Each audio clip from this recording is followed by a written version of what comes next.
వారు మాట్లాడడానికి ఒకవేళ బీజేపీతోనే మాకు పవికాల సంబంధం ఉంటే నలుగురు బీజేపీ శాసనసభలు ఓడించినటువంటి అభ్యర్థులు ఎవరు సార్?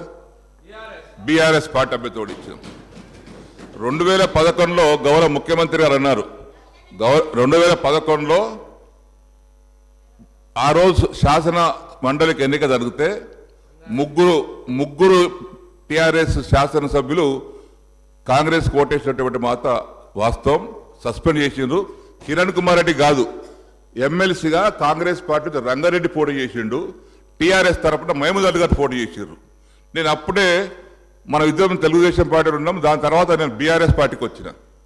టీఆర్ఎస్ పార్టీకి వచ్చిన తర్వాత నాకు కూడా బలవంతం చేసిండ్రు, మీరు కూడా రంగారెడ్డికి ఓటేయమని. నేను బీఆర్ఎస్ పార్టీకి మొన్నే వచ్చిన మాట ఇచ్చిన. నేను టీఆర్ఎస్ పార్టీ అభ్యర్థిగా ఓటేసి తప్పితే ఇంకో దానికి వేయనంటే మీరు చెప్పినటువంటి 3 పేర్లు నేను రిపీట్ చేయదలుచుకోలేదు.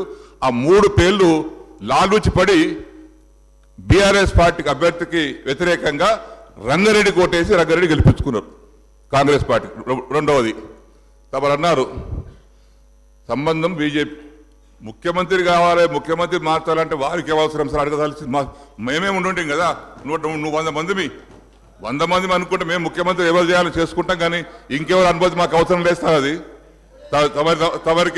తమ రిపోర్ట్ ఎట్టదు, కానీ మీరు అన్నట్టుగా మాకెవరు అనుమతి అక్కర్లేదు సార్. మా శాసనసభ్యులే ఉన్నారు. మా నాయకుని మార్చుకోవాల్సిన అవసరం రాదు కూడా. ఒకవేళ అటువంటి పరిస్థితి మాకు ఎవరిని అడగాల సార్?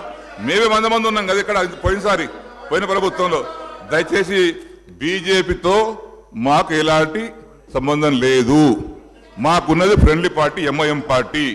దయచేసి దాని పట్ల మరొకసారి తమరికి నేను విజ్ఞప్తి చేస్తా ఉన్నాను.